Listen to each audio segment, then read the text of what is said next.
Correct me if I'm wrong, but haven't we done this before? Bundle up a bunch of Mega Man games, add some extras like concept art and character sketches, and push it out to the current consoles?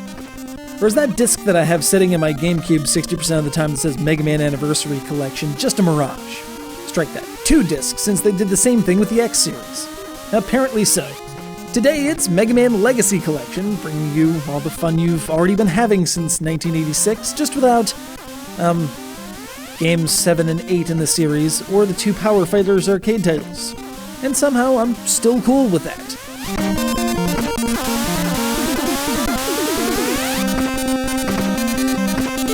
Yes, I realize that there probably isn't a man, woman, or child out there who hasn't surreptitiously played a Mega Man game on their computer. Heck, there's a whole slew of PC-only fan works and ROM hacks, some of which have been condoned by Capcom directly. But never before did they have the idea of actually turning a buck on the whole thing. Now, when you're about to port 6 of the most exacting, precise platformers ever minted onto a new system, you damn well better stick the landing. The whole world will rise up with the pitchforks if you don't. Fortunately, and to the joy of speedrunners everywhere, these versions include the endearing glitches, physics quirks, and bugs of the originals, including some ridiculous sprite flicker that sometimes leaves you wondering just where you stand in life, or any small series of blocks in an auto-scrolling segment. Yes, that means that while you can still trick out the Yellow Devil in seconds, you're also going to be experiencing that familiar slowdown. It's about authenticity, not clarity, as evidenced by the option to add CRT blurring or a monitor filter. Because more games should ape Activision Anthology like that.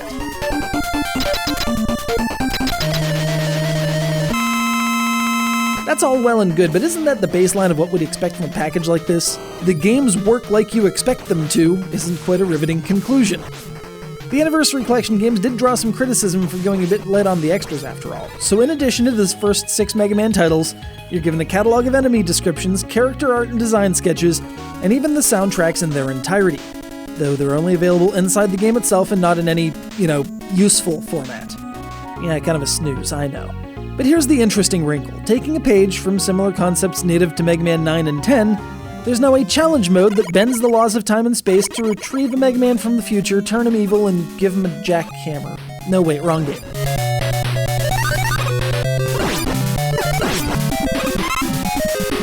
I actually mean bends the laws of time and space to smash together particularly challenging bits from each game, which makes a whole lot more sense.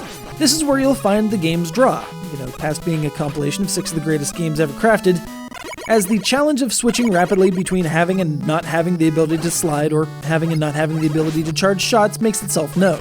Starting with simple mishmashes of 1 and 2, these challenges gradually ramp up the difficulty until you hit the climax, a boss rush spanning all 6 games with only your buster.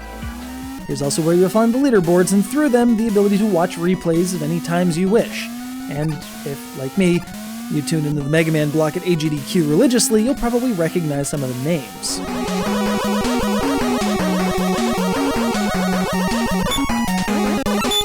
Ultimately, this is what I was looking for. Yes, I realize I now have a completely legal and functioning way to play Mega Man 2 on my laptop, and that in and of itself is worthwhile because it's the greatest game ever made, obviously.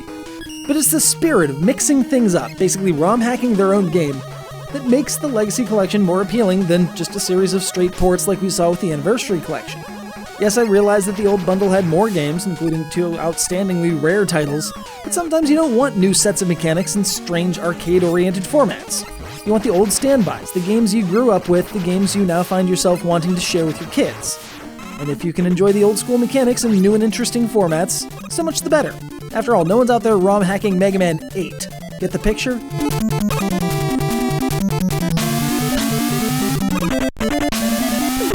I've been playing these games my entire life and I keep coming back to them.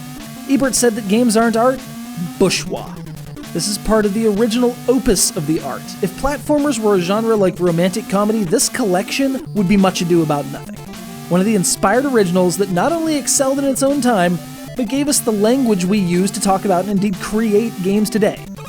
Sure, Capcom left their little blue bomber out to dry, but every once in a while you just have to break down and oblige them to their cash grabs when they do something that genuinely merits your patronage. Hopefully somewhere down the road, we mortals can ask the same. The years are 4, the games are 6, the challenges are where it's at, but the memories are, at the very least, 110 million. Sayonara, Mega Man. And you at home too.